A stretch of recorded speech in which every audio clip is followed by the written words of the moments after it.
Iya, 97,7 FM Gema Merdeka Ngetren. Halo, selamat siang fans setia Gema Merdeka. Kembali hadir di siang hari ini bersama saya Yuri Agustin di acara Ngobras atau Ngobrol Santai. Tentunya saya nggak sendiri di siang hari ini ya fans setia. Tentunya ada rekan saya yang menemani yang ngobrol di siang hari ini. Selamat siang Mbak Yulia. Halo, selamat siang Yuri. Halo, selamat siang fans setia Gema Merdeka. Pastinya dari lantai 2 Jalan WR Supratman 28 Padian Pasar Bali. Ya. Iya, senang dan bahagia sekali ya, karena sekali. siang hari ini ada yang spesial dan istimewa.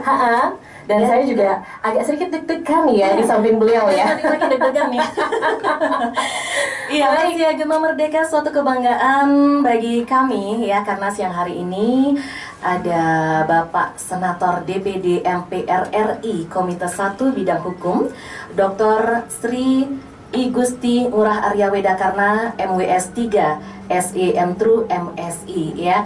Jadi siang hari ini sudah hadir di studio 1 Gema Merdeka Ngetren. Oke, baik, kita sapa aja ya terlebih dahulu ya. Selamat siang Bapak Senator. Selamat siang, Om saya buka masker ya. Swastiastu. Swastiastu, Rahayu. Rahayu. Gimana nih duo Yulia dan Yuri? Asik, Dua Yuyu nih. Dua Yuyu tuh Yuyu kali ya. Iya, dua Yuyu. Jadi Senang Yulia dan ketemu ya. Sehat-sehat ya. sehat pastinya. Bapak Senator Sapuna 3 Tren. Mas Tunggal kena sehat ya. Perjalanan lancar tadi? Lancar ya, keliling-keliling dapat ya. Yang terima kasih diundang di radio Kebanggaan Rakyat Bali. Kita juga senang sekali nih Bapak Senator sudah hadir ya di ruang studio kita, dan juga eksklusif nih juga untuk fans setia Gema Merdeka bisa mendengarkan suara dari Bapak AWK gitu sebutan beliau ya. Sudah lama tidak bicara di radio. Asik. Dulu katanya seorang penyiar radio nih. Oke, dulu punya radio 3 tahun waktu di SMA. Lanjut waktu itu di Jakarta, waktu kuliah dapat penyiar radio juga setahun. Jadi ngelihat studio begini ya, jadi kangen jadi ya? reuni ya. Reuni ya. Kangen bener. Pastinya kita juga nanti bakalan berbincang banyak sekali bersama beliau ya Mbak Dengan Yulia, tema ya. hari ini, temanya apa Yang nih? pastinya tema kita di kesempatan hari ini yaitu Juni Bulan Bung Karno dan Spirit Pancasila. Kita tentunya berada di akhir bulan Juni ya. Iya, ini di penghujung bulan Juni tak terasa ya. Betul. Nah, dengan bahagia sekali kita akan berbincang-bincang tentang bulan Juni, bulan Bung Karno ya. Betul sekali. Seperti apa perbincangan kita nanti? Pastinya seru sekali ya. Ya, pastinya untuk fans setia Gema Merdeka jangan kemana-mana, tetap setia bersama kami di 97,7 FM Gema Merdeka Ngetren. Iya, 97,7 FM Gema Merdeka Ngetren. Baik fans setia Gema Merdeka, tentunya kita masih kembali di acara yang ngobras bersama saya Yuri Agustin dan juga Ada saya Yulia. Yap, betul sekali. Dan kita bakalan membahas dan juga ngobrol santai aja sini ya Mbak Iya, Yulia ngobrol ya. santai ya. Bersama Bapak Senator kita, pastinya juga tema kita Juni Bulan Bung Karno ya, Spirit Pancasila. Nah, sebelum kita mengarah ke Juni Bulan Bung Karno dan juga Spirit Pancasila, juga kemarin katanya Bapak Senator kita sempat jalan-jalan nih ya keluar ke Blitar. Ke Blitar ya Iya. Pak ya. Itu dalam rangka apa sih Pak? Jadi kita tiang semenjak mahasiswa di Jakarta sudah kerap mendisiplinkan diri untuk tertirah lah istilahnya ya, untuk ziarah, untuk tirta-yatra. Salah satu adalah bagi kaum nasionalis, bagi orang-orang PNI, bagi orang-orang Soekarnois, Marahainis, wajib sebenarnya untuk bisa datang ke Blitar, ke makam beliau. Jadi ini sudah tiang lakukan semenjak tamat SMA, kuliah, selalu datang ke makam Bung Karno. Karena niki kan kalau tiang menganggap kan Bung Karno ini kan kawitan kita di nasional. Iya, kawitan nasional. Kawitan sebenarnya kan begitu. Jadi dan Mas Tungkara cuman tahun lalu saja karena pandemi tiang absen, biasanya rajin, dan tiang kebetulan juga dari Soekarno Center tampak sering mendampingi Ibu Sukmawati Soekarno. Kebetulan rutin tanggal 20, 21 Juni ini adalah salah satu dari tanggal bulan Bung Karno. Kalau bulan Bung Karno kan ada 4 sebenarnya, tanggal sakral. Tanggal berapa? 1 Juni, hari lahir Pancasila. 6 Juni hari lahirnya Bung Karno. 21 Juni adalah hari wafatnya, dan 4 Juli besok adalah lahirnya PNI yang telah memerdekakan kita 4 Juli 1927. Ya, jadi makanya ya rutin datang, selain bertemu dengan teman-teman dari seluruh Indonesia, kita adakan doa lintas agama, kemudian tabur bunga, dan jujur yang secara spiritual juga merasakan aura yang luar biasa. Ya, dan kita dapat meneladani bagaimana kok sosok Bung Karno yang sudah meninggal, sudah wafat ya, sudah 40 tahun yang lalu lebih, kok masih bisa bermanfaat untuk orang lain. Iya. Kota Blitar itu kan kota kecil dulunya, Menjadi dengan hidup ada ya makam sekarang ya. hidup, hotel hidup, pedagang souvenir hidup, ekonomi jalan. Inilah yang disebut dalam, saya yakin semua agama, termasuk agama Hindu, adalah orang yang diberkati Tuhan. Artinya ketika di liang kubur pun, ketika sudah tidak ada pun, masih bermanfaat untuk makhluk hidup yang lain. Untuk semuanya nih. Iya, Niki, Bapak Senator Niki yang pengen tahu Niki, kenapa sih bulan Juni Niki dikatakan bulan Bung Karno? Ya. Karena bulan Juni ini adalah bulan-bulan ya yang selalu identik dengan Soekarno, selain hari kelahiran dan wafatnya juga. Tapi yang paling penting sebenarnya untuk kita, yang hadiah terbesar Bung Karno untuk bangsa Indonesia adalah Pancasila, yang dilahirkan 1 Juni 1945 melalui pidato beliau, yang akhirnya sampai saat ini kita ini bisa hidup merdeka. Ya, sama dengan Gema Merdeka kan begitu ya. Asik. Karena nyambung ya. nyambung Ya, Gema Merdeka. Radio Gema Merdeka ini memang radio merah putih. Iya, merdeka ya. Merdeka. Jadi buat yang itu kita sekarang harus ingat sejarah. Apalagi Bung Karno punya ajaran kan jas merah. Jangan sesekali meninggalkan sejarah. Iya. Makanya ada bulan Bung Karno. Baik, Sira yang mencetuskan bahwa bulan Juni Niki sebagai bulan Bung Karno. Kalau menurut dari nasihat atau masukan dari Kanjeng Ibu Sukmawati Soekarno, putri bungsu Bung Karno, awal-awalnya bulan Bung Karno ini kan memang lebih banyak hidup sebenarnya pada saat Bung Karno ini kan wafat ya di tahun 70 itu. Nah, kemudian waktu zaman Orde Baru memang agak sulit sekali berkembang karena ada program desoekarnoisasi. Anak-anak muda harus tahu bahwa selama Orba, selama zaman Soeharto, ada gerakan menghilangkan ajaran Bung Karno. Ya, jadi tidak boleh memasang foto Bung Karno, ada buku-buku Bung Karno yang dilarang, dibatasinya akses-akses tentang pendidikan keluarganya Bung Karno, misalkan putra-putri beliau, dan lain sebagainya. Nah, dan kita baru bisa bebas merdeka itu bulan Bung Karno pasca kepemimpinan Bapak Habibie ya, dan Gus Dur di tahun 99 reformasi. Di sanalah waktu itu Tiang ingat waktu masih kuliah di Trisakti tahun 2000 itu adalah tahunnya 100 tahunnya Bung Karno. 2001. Itu 100 tahun Bung Karno. Di sanalah sebenarnya mulai kebangkitan bulan Bung Karno itu. Saya sempat mengisi acara 100 tahun itu. Waktu itu Tiang masih kuliah, Tiang masih ada grup band FBI menyanyikan lagunya Pak Guru Soekarno, disambut Khatulistiwa. Nah, jadi Tiang nyanyikan di sana. Waktu itu Tiang sebagai anak muda merasa saya seorang pecinta Bung Karno, saya ingin kontribusi, dan Astungkara waktu itu diminta oleh Pak Guru udah nyanyikan lagu dengan Indra Bekti dan Roy di Musika Studio waktu itu ya. Astungkara itu awalnya di sana dan sekarang berlanjut terus. Dan jangan lupa Bali merupakan satu-satunya provinsi saat ini yang di zaman gubernur sekarang yang mengeluarkan surat peraturan gubernur atau surat semacam keputusan tentang bulan Bung Karno. Hanya Bali. Hanya Bali ya, pasti Gema Merdeka catat hanya Bali ya. Luar biasa sekali, dan tentunya juga Bung Karno sebagai pendiri bangsa di masa perjuangan, beliau tentunya sama beratnya dengan kondisi bangsa di era seperti pandemi sekarang ini ya Pak ya. Tapi waktu itu kan beliau mampu membawa bangsa Indonesia sebagai bangsa yang diperhitungkan di mata dunia. Nah, melihat ke belakang nih ya, sejarah bangsa kita, spirit apa sih yang perlu ditiru Pak? Ya. Jadi Tiang kasih contoh aja, ringan saja. Bagaimana ketika Bung Karno menyelenggarakan yang namanya Konferensi Asia Afrika 1955. Bayangkan saja, Indonesia merdeka tahun 1945.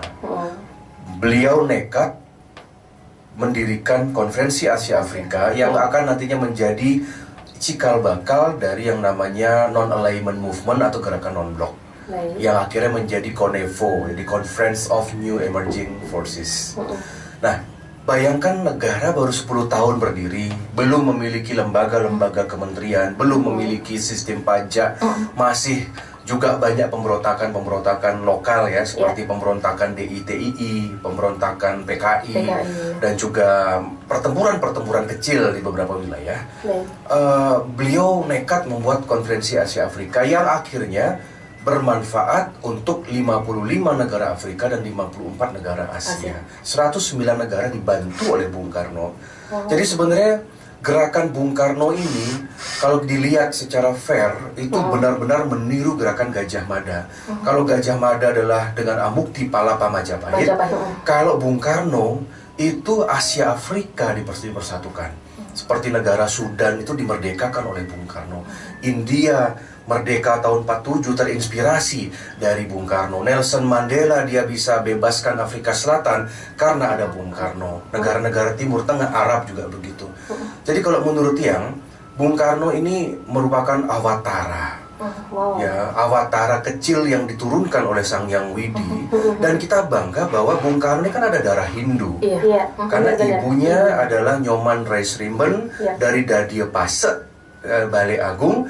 Dan beliau ini keturunan Brahmana Pasek. Makanya bangga, orang-orang Pasek Indonesia harus bangga pernah punya presiden loh.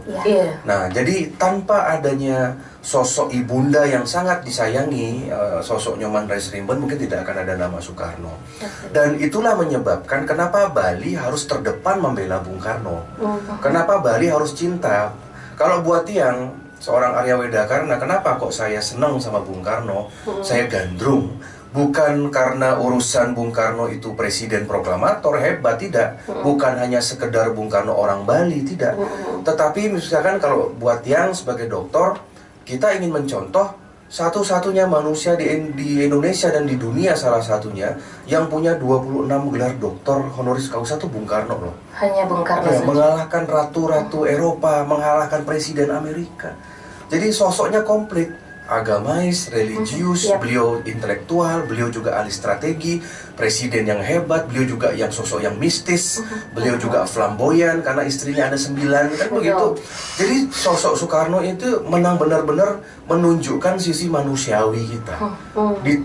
Kelemahan dan kelebihan beliau itu adalah wajah kita semua. Makanya di saat kondisi bangsa, tadi kalau ditanya, apa sih sebenarnya pengaruhnya ajaran Bung Karno dan kehidupan Bung Karno selama 20 tahun menjadi presiden, itu sebenarnya ketika kondisi bangsa saat ini sedang susah, kita kan selalu ingat Bung Karno. Ketika sekarang misalkan Pak Jokowi membuat, ayo dong kita berdikari, berbelanjalah misalkan produk lokal. Kita ingat ajaran Bung Karno berdikari dalam bidang ekonomi. Ketika misalkan Indonesia diganggu sama negara asing, kita ingat ajaran Bung Karno yaitu berdaulat dalam bidang politik. Nah, ketika kita sekarang dijajah oleh budaya asing, misalkan seperti Bung Karno mengatakan, ya kamu jangan ke India-Indiaan, jangan ke Arab-Araban, kamu juga jangan meniru budaya lain. Kita ingat sama kepribadian dalam bidang budaya, itu yang dirangkum dalam Trisakti. Trisakti kan begitu. Jadi buat yang Bung Karno ini, ajaran Bung Karno ini akan hidup sepanjang masa, dan bagus untuk anak muda, terutama dari pendengar Gema Merdeka, daripada kita nyari teori jauh-jauh ke luar negeri, daripada kita mengidolakan orang luar, mari kita idolakan pahlawan kita, Bung Karno. Iya, baik. Baik, fansnya Gema Merdeka sangat menarik sekali ya, dan dia juga salah satu idola Bung Karno. Soalnya idealis, pokoknya semuanya ada pada Bung Karno ya. Merdeka harus terdepan, ya Merdeka. Itu merdekanya ya. Fans di Gema Merdeka jangan kemana-mana, tetap di 97,7 FM. Gema Merdeka Ngetren. Ngobras akan segera kembali setelah yang satu ini. 97,7 FM Gema Merdeka Ngetren. Masih bersama Ngobras, ngobrol bareng siang ya. Siang ini bersama Bapak Senator. Betul sekali. Oke, fansia Gema Merdeka, kita lanjut lagi perbincangan kita karena sangat menarik sekali ya fansia Gema Merdeka. Iya, Bapak Senator, yang kan pernah mendengar nih tentang ajaran Trisakti Bung Karno yang meliputi berdaulat secara politik, berdikari secara ekonomi, dan berkepribadian dalam kebudayaan sangat relevan untuk mewujudkan keharmonisan alam, manusia, dan kebudayaan Bali. Jadi, mohon dapat dijelaskan seperti apa ajaran Trisakti tersebut? Jadi ada cerita menarik, ternyata nama Trisakti itu dipinjam oleh Bung Karno itu pada saat Bung Karno itu banyak bermeditasi di Tambak Siring. Karena kita tahu bahwa beliau kan membangun istana presiden. Pada saat itu almarhum Ayahanda Tiang itu sebagai tokoh PNI, pimpinan PNI, suka diajak berdialog gitu ya. Jadi ini menurut pengakuan almarhum Ayah Tiang waktu itu, Bung Karno ini tahu bahwa orang Bali ini punya Trimurti, kan Brahma, Wisnu, Siwa. Saktinya adalah Trisakti, yang melambangkan Ibu Dewi Saraswati, Dewi Laksmi, dan Dewi Durga. Nah, kemudian Bung Karno ini istilahnya itu waktu itu dalam sebuah dialog menurut pengakuan leluhur, itu gimana kalau nama Trisakti ini dijadikan salah satu ikon kebangsaan kita. Dan akhirnya ya kalau kita kan orang Bali kan setuju-setuju saja. Sama dengan nama Pancasila, itu nama Sanskerta. Nah, dengan nama Trisakti ini berdaulat dalam bidang politik, lambang Saraswati. Berdikari dalam bidang ekonomi, itu identik dengan ajaran Dewi Sri Laksmi. Dan berkepribadian dalam bidang budaya, itu adalah sosok dari Dewi Durga sebagai Dewi kesenian. Makanya lambangnya isi dan pasar kan Siwa Nataraja, Siwa dan Durga bersatu. Nah, jadi ajaran Trisakti ini relevan di tengah kita melawan kapitalisme, melawan feodalisme. Kita orang-orang Soekarnois niki bertahan sekarang dalam gempuran yang namanya cobaan eksternal dan internal bangsa, termasuk yang akhir-akhir ini meledak niki kan radikalisme. Itu kita sangat relevan. Nah, kenapa Bung Karno saya anggap ini dengan kondisi Pak Jokowi saat ini, contoh salah satunya niki adalah sama perjuangannya, seperti deja vu. Kalau dulu Bung Karno itu menghadapi PKI, menghadapi pemberontakan khilafah, yaitu misalkan DI-TII. Sekarang Pak Jokowi kan menghadapi yang sama. Yang dibubarkan oleh pemerintah itu kan HTI dan FPI.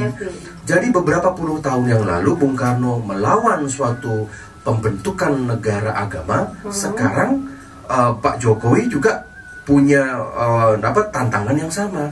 Nah, sekarang kan sebenarnya ganti aktor aja. Ganti aktor. Kalau dulu misalkan Bali berjuang bagaimana Bali saat ini atas jasanya misalkan leluhur kami Cok Sayoga, misalkan tokoh Puri Satria, leluhur kami Sri Wedastro Suyase, orang-orang hebat-hebat di Bali. Sekarang ya aktornya tahun ini ya Arya Wedakarna keturunannya, seperti kemarin Bapak Puspo Yoga, misalkan Bapak Cok Rat dari Puri Satria. Sebenarnya ini berganti aktor aja, tetapi tantangannya sama, yaitu mempersatukan Indonesia ini. Nah, maka itu yang percaya sekali bahwa setiap orang itu ada karma wasana. Dan jangan pernah dilupakan, pertama itu Pancasila. Yang nomor 2 itu adalah 4 konsensus ya, bukan 4 pilar ya, karena sudah dirubah ya, Pancasila, Undang-Undang Dasar 45, NKRI, dan Bhinneka Tunggal Ika. Di luar itu ada juga yang namanya nilai-nilai Trisakti, ada nilai-nilai Marhaenisme, ada nilai-nilai Manipol Uzbek, seperti itu ya. Jadi ini wajib, dan kalau ingin menjadi putra ideologis Bung Karno, ayo baca biografi Bung Karno. Dan ada satu buku hebat namanya DBR, Di Bawah Bendera Revolusi ya. Itu kitab wajib kaum merah putih, seperti itu.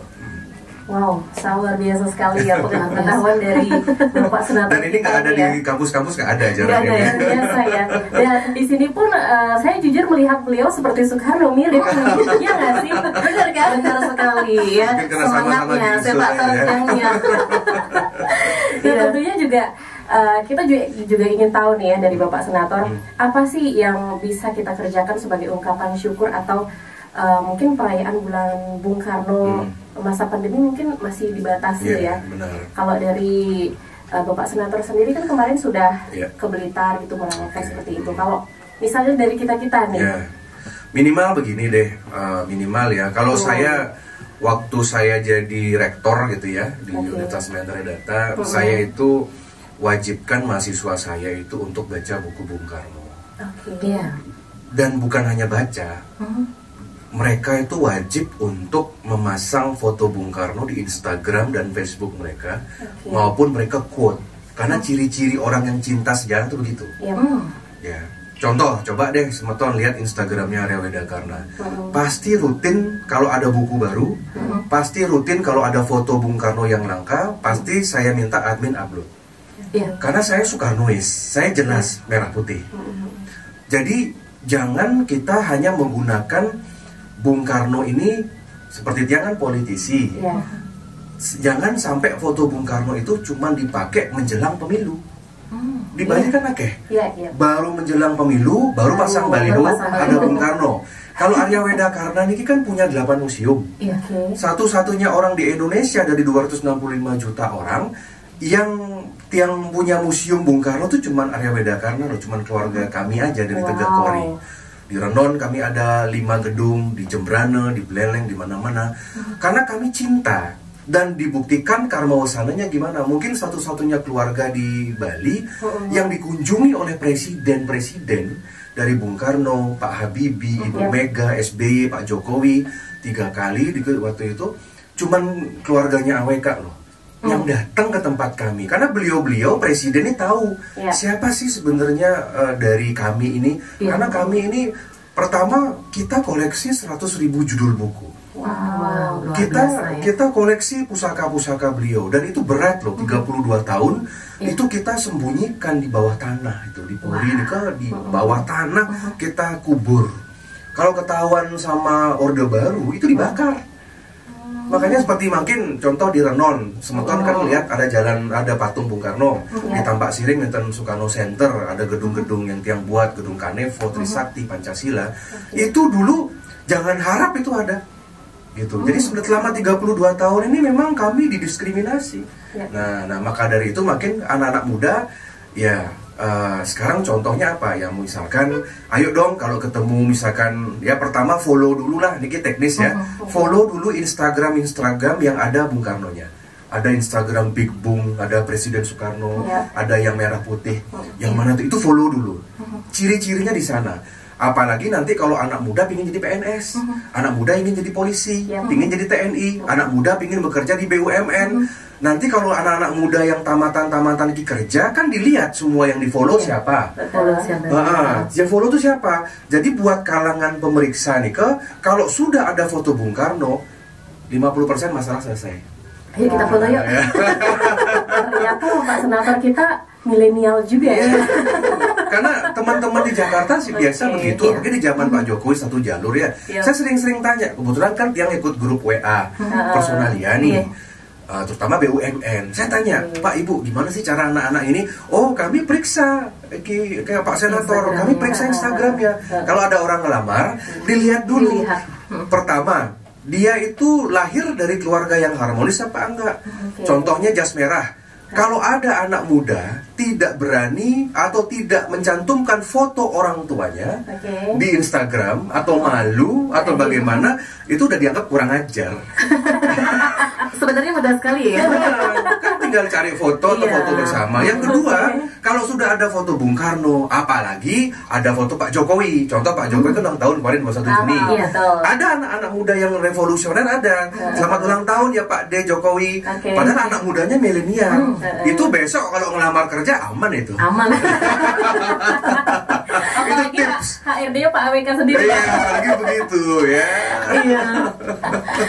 Baik, dan juga untuk Setia Gema Merdeka kita masih live via Instagram kita @gemamerdeka Bali ya, dan juga langsung melihat secara visual kita ngobrol seperti apa pastinya ya.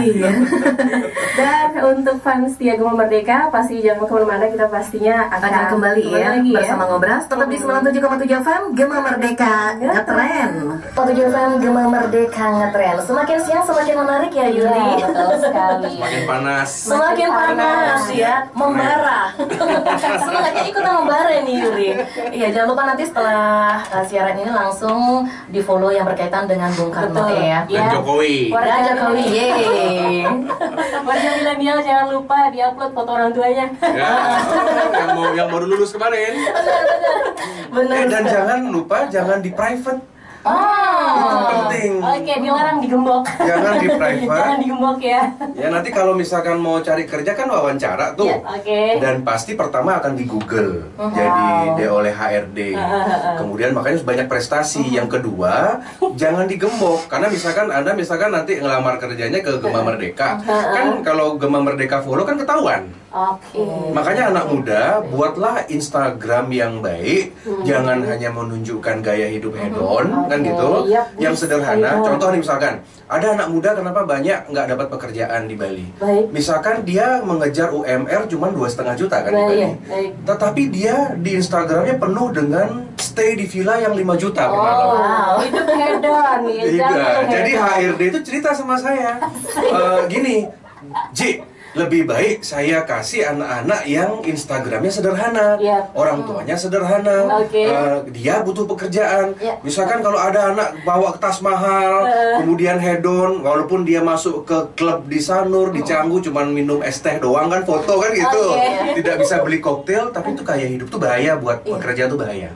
Nanti dia nggak akan kerja, nanti main tiktokan terus tuh ya. Oke, selebgram jangan harap jadi PNS ya. Aduh, para selebgram kita kasih. Oke, kita lanjutkan lagi nih ya. Iya, Bapak Senator ini bagaimana caranya Bapak Senator membina masyarakat yang nasionalis nih ya, dan juga yang memiliki loyalitas yang tinggi sesuai dengan ajaran Bung Karno dengan Trisaktinya nih Kak. Ya. Jadi kita lihat di kondisi saat ini ya, loyalitas itu penting. Karena ciri-ciri dari kesetiaan pada ideologi adalah loyalty, kesetiaan.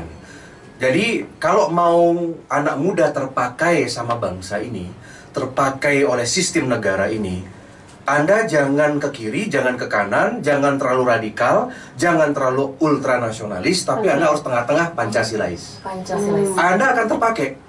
Jadi jangan terlalu fanatik sama satu agama, sama satu budaya. Ya, jangan juga terlalu kita bersifat feodal. Tapi lurus saja. Karena nanti seorang Bali yang hebat itu akan terpakai kalau orang Bali yang bisa ngerti Aceh, ngerti Papua, ngerti Kalimantan. Begitu juga dengan orang Jawa yang ngerti Indonesia, orang Sumatera, Kalimantan, Papua. Itu pesan saya pertama. Yang nomor dua adalah kesetiaan ideologi ini adalah bagaimana kita konsisten kepada merah putih ini. Bagaimana misalkan kalau ada masalah, contoh seperti sekarang pandemi, banyak orang yang menganggap misalkan COVID ini kan konspirasi. Silahkan saja, itu hak kebebasan merdeka berpikir itu. Cuman, kalau buat Tiang, COVID ini ada. Orang mati itu ada. Nakes yang mati itu ada gitu loh. Yang sekarang minimal, kalau misalkan nggak bisa bantu ya, yang penting nggak usah gaduh gitu aja sudah. Iya, betul. Gitu. Misalkan ada nih, sekarang masyarakat terbelah. Ada yang mereka mau divaksin, ada yang enggak. Ada yang tidak. Minimal yang nggak mau divaksin diem, nggak usah pengaruhi orang, diem aja. Diam gitu. aja. Betul. Apakah nanti sekarang kan vaksinnya gratis, ya negara kan nggak bisa juga termaksa bagaimana. Kedepan kalau misalkan nanti ada paspor vaksin, ada misalkan mengurus surat-surat menggunakan data vaksin, misalkan pada saat ke depan Anda disuruh bayar karena mungkin program gratis sudah selesai, itu resiko kamu dong. Iya. Jadi jangan gaduh. Kenapa? Saya menghormati semua karena pendukung AWK ini ada di Bali, ada yang pro vaksin, ada yang enggak. Cuman dia kasih jalan tengah. Pertama hargai, ya itu kan kesetiaan pada ideologi ya. Yang orang mati itu ada, orang sakit itu ada. Jadi maka dari itu kita harus paham. Dan kalau banyak baca buku, kalau banyak kita follow napi quote-quote, kata-kata mutiara yang bagus gitu, kita akan jernih kok pikiran kita itu. Minimal kita nggak nyinyir, minimal kita nggak ngebully, minimal kita ngerti. Kalau nggak setuju, diam dulu, telaah, dengar dulu, baru kita putuskan. Itu ciri-ciri seorang sesana putra Bali yang sangat suputra seperti itu. Iya, Fansia Gema Merdeka, waduh luar biasa nih ya. Paling tidak jangan dia mempengaruhi yang lain ya untuk tidak mau divaksin. Tapi kita semua sampun divaksin nih. Ya, sudah aman 2 kali vaksin. Ya, sudah aman meskipun takut divaksinnya, tapi tetap demi kemajuan Bali ya, demi Bali bangkit pastinya. Ya, pastinya dan juga menyambung dari perbincangan tadi nih ya dari Bapak Senator ya. Dibutuhkan untuk menghadapi pandemik saat ini memupuk solidaritas, pastinya kebersamaan gotong royong, religius, musyawarah. Apa masyarakat kita saat ini udah seperti itu menghadapi pandemik? Jadi gini, masyarakat kita ini kan perlu dididik ya. Karena kita tahu bahwa pandemi ini tidak akan cepat berakhir gitu ya. Walaupun Bali kan beberapa kali juga batal buka gitu. Kemudian tiang paham lah secara psikologi. Dan tentu terlepas dari apakah pandemi ini konspirasi atau tidak, tetapi dampaknya ke seluruh dunia. Makanya namanya pandemi, karena pandemi itu global. Dan kita juga harus bawa nih ke pola pikir kita ke spiritual. COVID ini, pandemi ini terjadi atas restu ide Sang Hyang Widi Wasa. Ya, karena bukan hanya Bali, bukan hanya desain Indonesia, tapi seluruh dunia. Makin marilah kita berpikir. Disinilah ajaran Bung Karno itu hidup. Contoh berdikari dalam bidang ekonomi. Sudah saatnya, pasca pandemi 2020 kemarin, sudah harus kita move on. Kita harus merubah mindset kita tidak melulu tentang dunia pariwisata. Mari kita lihat success story orang yang berhasil di masa pandemi ini. Misalkan dia bisa berjualan, dia bisa menghemat. Ada success story yang memang menguatkan bahwa ini adalah kehendak Tuhan. Orang yang dulunya hedon sekarang menjadi sederhana. Orang yang dulu mungkin nggak mikir uang 100-200 ribu untuk makan, sekarang 10 ribu gitu untuk makan biar cukup sehari. Artinya, ini kita dididik oleh alam. Yang paling bagus dalam masa pandemi ini, blessingnya adalah kita dipaksa digital. Ya, kalau dulu orang bayangkan maksa untuk Zoom aja, amit-amit deh, dalam artian tiang di ibu kota aja masih susah begitu. Sekarang kan mau nggak mau digital, mau nggak mau harus menguasai. Dulu online, penjualan online, misalkan dengan platform apapun kan susah sekali. Sekarang orang mau nggak mau, kalau misalkan tanpa dia harus punya toko, warung, dia bisa berjualan di mana pun. Dan misalkan hikmahnya juga dengan ada Instagram, TikTok, medsos, untuk menjadi pengusaha itu kan tidak perlu sekarang gedung, tempat di pinggir jalan. Di rumah gang-gang aja orang dicari di sana sekarang, kan begitu. Jadi sebenarnya tergantung pola pikir kita. Makin Tiang minta kepada anak muda, khususnya kepada pendengar dari Gema Merdeka, mari kita move on. Bali tentu akan pulih, pasti akan ada titik di lorong yang gelap ini, pasti akan ada cahaya. Cuman kebetulan Tiang alumni IVLP Washington. Saya alumni Amerika Serikat. Saya banyak tahu informasi dari Amerika bahwa sepertinya pandemi ini itu akan rutin terjadi. Jadi bukan hanya 2020, bisa jadi 10 tahun akan terjadi lagi. Bisa lagi tahun 2030, 40 terjadi lagi. Karena nanti kalau negara-negara besar itu perang, tidak pakai nuklir lagi, tidak pakai bom atom, tapi pakai yang namanya virus. Jadi besok kalau 2022 udah pulih, kita nih punya waktu cuma berapa tahun untuk nabung.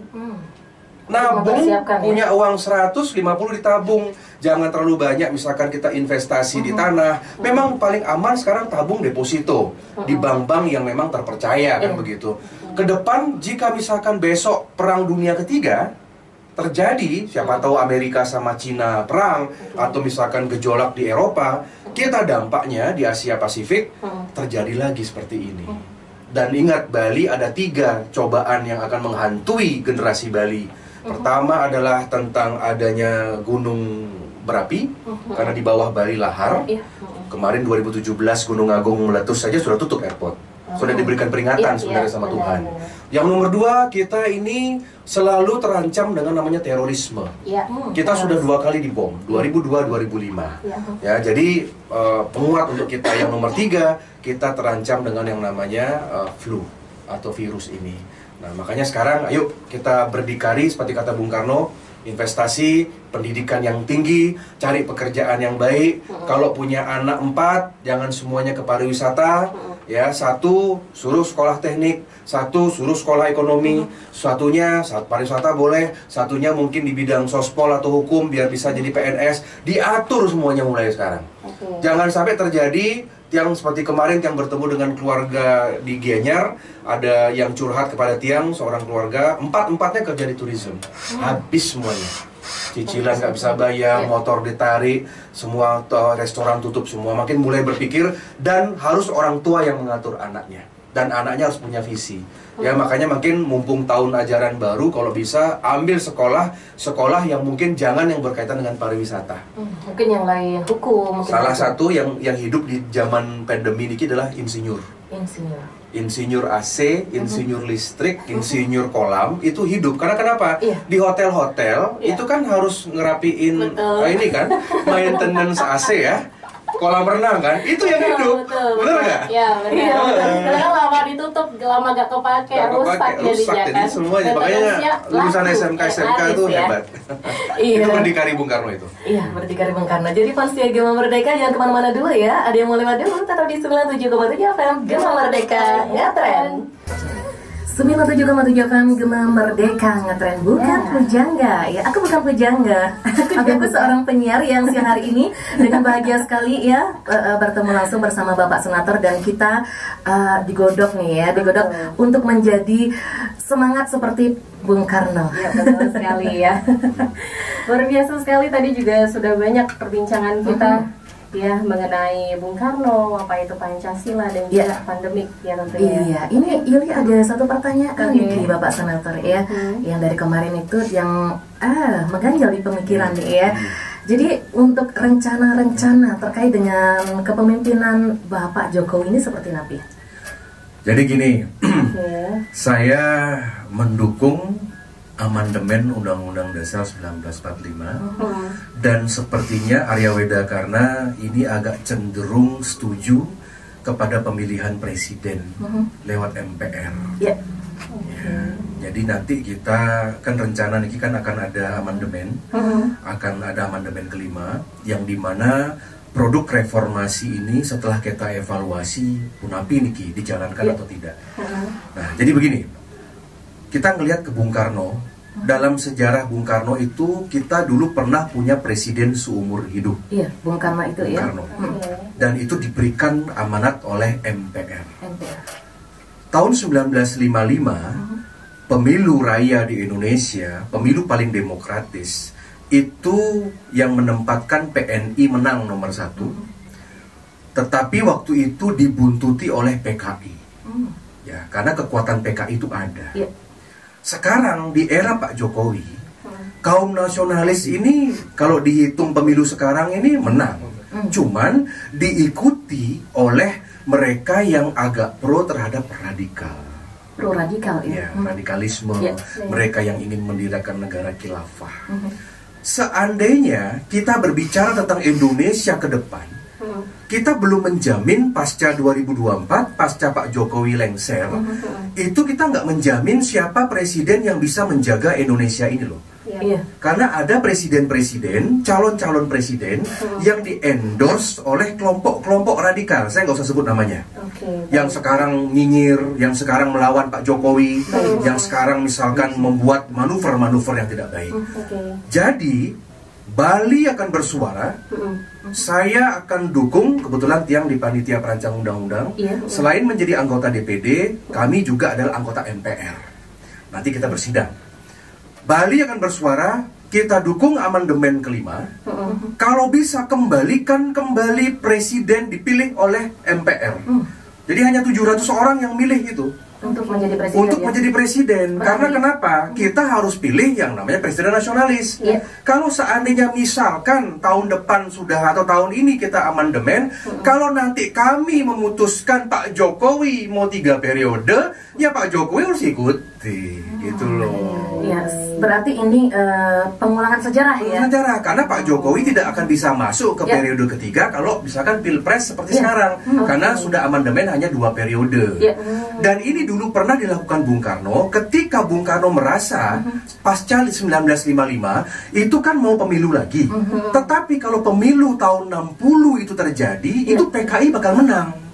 Makanya kaum nasionalis di MPR itu memutuskan paduka yang mulia Bung Karno, jadilah Anda presiden seumur hidup. Dan itu pola itu akan terjadi nggak masalah karena sudah ada jurisprudensi. Itu sudah ada contoh Bung Karno. Saya pun akan bicara Bung Karno dulu pernah kita kasih gelar kok oleh leluhur kita. Kenapa misalkan Pak Jokowi kita tidak jadikan 3 periode, 4 periode? Dan masalah, jangan coba-coba urusan masalah presiden. Dan Bali kan 92% dukung Jokowi, dan saya pastikan orang Bali pasti dukung. Ya, minimal dari pendukung saya pasti akan all out. Jadi mengarah ke sana. Ini saya hanya buka di Gema Merdeka ini ya. Wow. Ini eksklusif ini ya. Eksklusif ya, pasti ya Gema Merdeka. Ya, jadi nanti dibanding pemilu 2024 yang radikal-radikal ini menang, Pancasila nanti bisa digantikan oleh khilafah, mending udah deh kembali ke MPR. Toh juga siapapun presidennya kan kita orang Bali kan punya namanya hormat pada catur guru kan, kepada guru wisesa. Siapapun presidennya orang Bali kan nggak pernah berontak.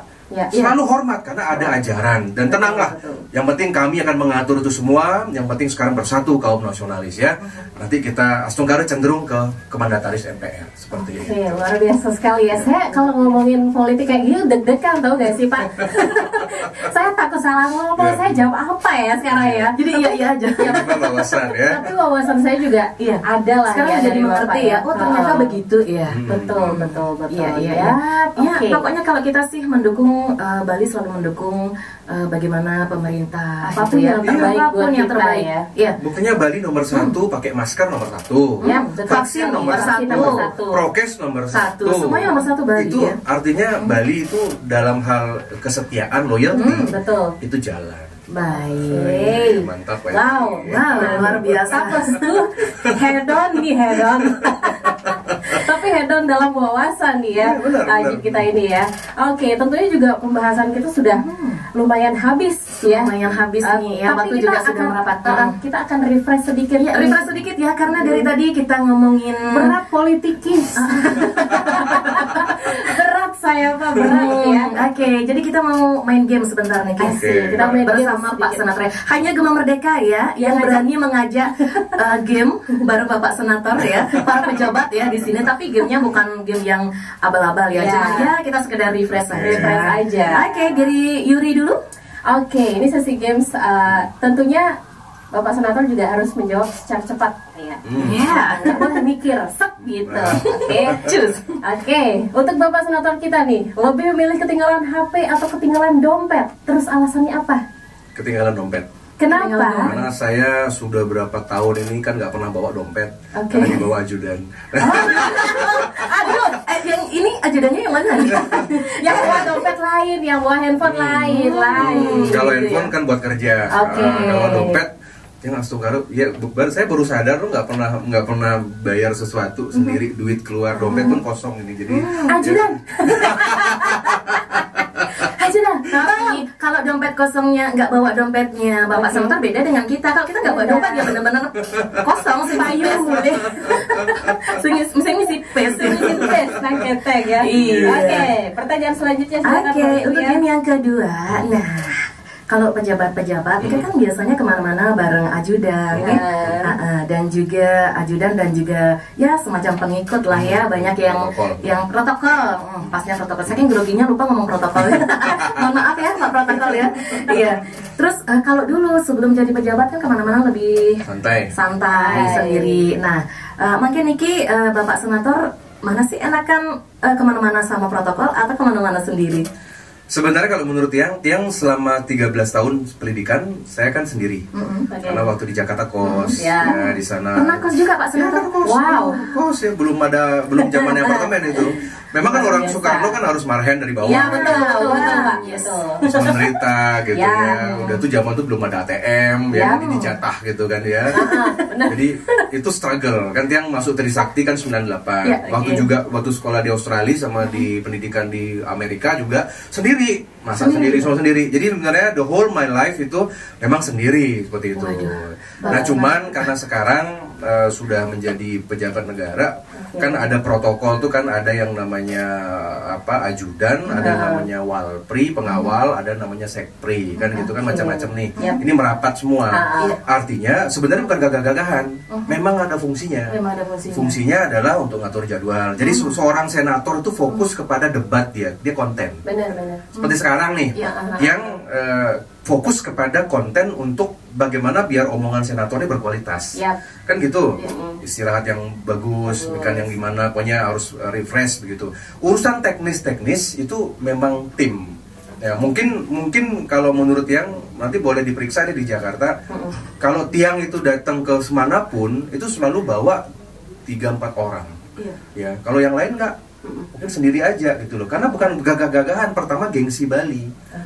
Ya Bali kan harus begini dong. Woi, Bali Di depan Bali nih. Bali nih kan Sumpah gitu. Bali Keren nih, kan Ki. gitu.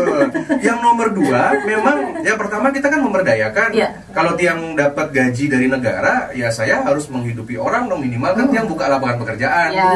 Ya, makanya kalau AWK punya 8 sampai 10 ajudan gitu ya, saya kan membagi rezeki kan Bekerja, begitu, iya. nggak pelit kan Betul, gitu kan. betul. Kalau yang lain kan cuma satu, duitnya disimpan kan gitu. Jadi ya untuk rakyat, oleh rakyat, untuk rakyat. Jadi Wow. menurut yang lebih ada enaknya juga. Betul. Kalau dengan sekarang dengan ADC atau dengan ajudan terbantu semua. Terbantu Ya, semua ya. Terbantu. Jadi tinggal duduk rapat jalan gitu aja. Oke, baik. Dilanjut Yuri. Saya juga mau sih punya ajudan, Pak. Iya. Mudah-mudahan next ya. Oke, tentunya melihat dari Bapak Senator kita adalah seseorang yang milenial. Iya, milenial Jadi banget. TikTokan apa Instagraman nih, Pak? Kalau sekarang jujur saya lebih cenderung suka lihat TikTok ya. Kenapa? Karena pertama itu salah satu imun ya, itu kan Oke. harus happy ya. Iya. Jadi untuk melihat TikTok, misalnya biasa kan tiang baru periksa handphone tuh biasanya kan dibawa ajudan terus ya. Saya periksa malam ya sebelum istirahat gitu. Itu kan ada hiburan di sana. Iya. Saya suka lihat yang agak banyol gitu, Iya, benar, gila benar. gitu ya gitu. Itu ketawa kan? Jadi ketawa itu tuh penting itu untuk imun, dan kalau ketawa istilahnya kan tidur tuh jadi lebih enak ya, mau Iya. tidur ya.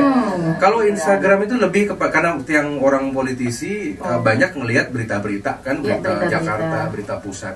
Jadi untuk at the moment saya lagi gandrung sama TikTok. Iya, dan juga kemarin sempat mau ada lomba ya, yang naik apa Mercy ya, Mercy sama motor apa ya kemarin ya, Harley ya. Viral lagi deh gitu. Jadi yang iya. bisa pilih mau makan Malam. dinner Ya bareng. nanti ada Yang mau jawab deh ya nanti. nanti dipilih nanti ada 5 couple deh mau saya ajak makan malam. Diajak dinner nih Mas Tia ya. Oke. Coba tahu ya. OTW. Untuk duet Yuyu beda nanti. kita bikin duet sekarang ya. Eksklusif dong, gitu Nanti ya. eksklusif ya kita bikin ya. Satu lagi nih Ki, Iya. Bapak Senator ya. Bapak Senator ini kita yang lihat di sosmed nih kan suka berkuliner. Salah satu hobi Iya, ya. iya. Iya, dan juga berkulinernya itu Yuli, tahu nggak sih? Apa tuh? Nggak perlu yang di tempat yang mewah-mewah. Dan yang bikin tiang terharu itu ada seperti nenek-nenek yang berjualan ini kan dibeli semuanya. Iya. Wow. Aduh, sampai ngeleng ya. Luar biasa. Sampai Ya. ya, sangat Terima terharu. kasih begitu. ya. Begitu, terus Bapak Senator lebih suka kulineran atau jalan-jalan? Jadi gini, tiang itu pertama pejabat negara itu kan nggak boleh gratisan. Oke. Kita berdayakan, Baik. berdayakan ya, Baik, dalam baik. artian itu nggak boleh gratifikasi. Kedua, tiang baru merasa, tiang ini kan dulu waktu kuliah itu vegetarian karena kesehatan. Iya. Ya, tapi setelah jadi pejabat tiang nggak bisa karena tiang harus makan babi guling. Waduh, Nah. nggak bisa nolak. Sampai stereo terus. Itu masalahnya. Karena kan tiang punya gerakan sukle. Ada ribuan orang yang memang pengusaha. Jadi kalau tiang diundang mau nggak mau kan disuguhi. Setelah nikah tiang berubah. Tiang jadi nggak vegetarian lagi. Jadi tiang ngajeng daging bawi terutama. Karena pertama bukan masalah berapa yang kita beli loh ya. Kehadiran kita itu yang diingat. Makanya tiang disiplin, makin setiap hari saya minimal ada 1-2 warung yang tiang kunjungi. Nah, sekedar pertama kan tes ombak ya. Dikenal nggak sih sama saya? Gitu kan ya. Itu tes ombak Kalau gitu ya. meskipun nggak punya warung kan bisa Kenapa? saat yang dikunjungi juga ya. Bisa. Tinggal DM aja, tinggal kirim surat ke kantor ya. Biasanya tiang punya sekpri khusus ngurus masalah jadwal kuliner. Wow. Jadi kalau tiang ke Jembrana, jadi ini agenda Jembrana nih ada 10 pengusaha antri. Wah, luar biasa. Itu, jadi memang sangat Kita terorganize. kapan diajak untuk berkulineran? Dua yuyu ya. Jadi itu ada grupnya sendiri itu. Jadi buat yang kan tiang lihat ketika datang kita memberikan semangat, mau Iya, duduk semangat gitu Iya. ya. Itu mereka sudah termotivasi. Begitu. benar. Jadi jangan mentang-mentang jadi pejabat Iya. harus di bintang 5, Iya. kemudian harus diatur, nggak tiang buat tiang. Dan kita harus percaya, kita tunjukkan Bali ini aman dan baik-baik saja loh. tiang aja makan di pinggir jalan itu baik-baik aja kok, begitu ya. Okay. Dan intinya kita bisa berbuat untuk kebaikan. Contoh, setiap hari itu tiang periksa ada puluhan dari pengusaha yang mau dibantu di Insta Story. Nah, jadi kan kirim nih, Ji tolong bantu dong promosi, tolong bantu bagaimana. Bayangin, menurut mereka setelah tiang kunjungi minimal itu lumayan peningkatan. Minimal di warga desa, minimal mereka jadi pembicaraan di warga desanya. Kemarin Haji AWK kesana loh, kok mau datang ke nasi jenggo gitu. Itu kan cerita dari mulut ke mulut. Bener, kayaknya caranya gitu kan. Bagaimana? Dan karena mereka lebih laku. Makanya nanti kalau ada semeton mencantumkan ada warung apa saya foto itu, kan ada orang punya Instagram itu kan buat dirinya sendiri ya, buat pencitraan biar kelihatan kaya gitu. Kan harus dibedakan mana orang kaya beneran, mana yang sok kaya kan begitu ya. Dia nggak malu loh. Ada juga yang protes teman-teman yang politik juga. Ji kok isinya horung-horung semua. Ya jangan salah, saya tuh memang tugas saya untuk mengayomi mereka. Kalau dengan sekian ratus ribu follower AWK, minimal mereka terbantu. Lari laku 10 bungkus jadi 20 bungkus, itu udah jenana saya loh. Saya nggak perlu beli canang sari untuk ke pura saja, tapi ini jenana untuk melayani Tuhan. Dan dari mereka bisa bayar SPP anaknya. Minimal bisa beli pulsa listrik, kan gitu. Itu hanya beliau yang begitu ya. Bisa dibilang JOWK ini adalah seorang penglaris. Betul kan? Seorang penglaris ya. Jadi nanti dibuat ya, bukan penglaris, satu pesugihan. Yang bikin terharu ada apa namanya, odah-odah yang berjualan di tetangga kita di Kompa. Nah dari sananya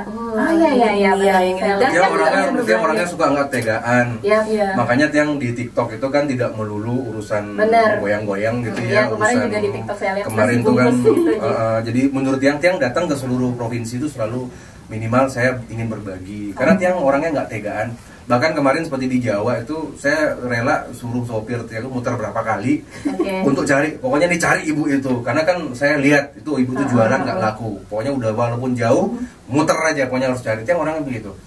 Dan ya dengan kewenangan yang terbatas, karena seorang anggota DPD kan gajinya nggak banyak, kemudian beda sama DPR ya, kewenangannya beda sama gubernur, sama wali kota. Jadi DPD ini kan modalnya ngomong sebenarnya, karena nggak punya bosnya rakyat, kami nggak punya partai. Terlepas dari itu, Astunggara kita konsisten saja. Seperti makin kita sampai sekarang masih bagikan sembako, sudah 1 tahun penuh nih. Dan kemudian kalau ada berbagi, ayo kita berbagi begitu. Karena kan kita pertama kan jabatan sementara ya. Kita hanya sebagai orang beragama yang bisa menemani kita nanti di sunya nih ke apa masuk neraka kayak masuk surga kayak itu kan cuma amal baik kita saja. Baik-baik saja pokoknya. Ya pokoknya nanti kalau ada fans dari Gema Merdeka yang ingin dibantu, ayo datang ke kantor DPD, bawa aja produknya kan kami bayar gitu ya. Jadi saya nggak gratisan. Yang nomor 2 kalau mau dibantu endorse, misalkan jadi di media sosial, ayo nggak apa-apa. Sudah siap, satu endorse menunggu. Ya. Luar biasa ya. Siap. Baik, Pak Gema Merdeka. Seru sekali ya. Seru sekali memang. Jangan kemana-mana dulu ya. Jangan kemana-mana dulu, tetap di 97,7 FM Gema Merdeka ngetren. 97 FM Gema Merdeka ngetren. Baik, untuk fans setia Gema Merdeka dan juga Mbak Yulia, kita sudah banyak sekali berbincang bersama Bapak Senator kita yang lumayan kocak juga ya.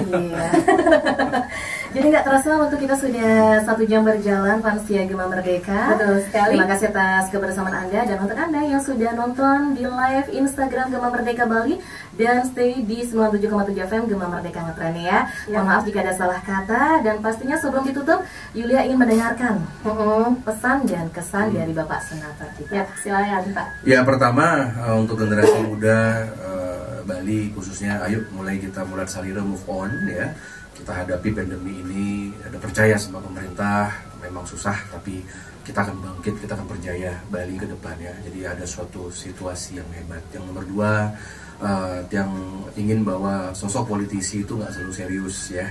Dan jangan ketika kita bicara tentang Bung Karno, tentang politik, semuanya harus semua sok akademis gitu, enggak. Jadi semuanya membumi saja ya. Jangan terlalu banyak berteori, karena generasi milenial lain pendekatan. Yang ketiga, Gema Merdeka adalah radio asetnya Bali.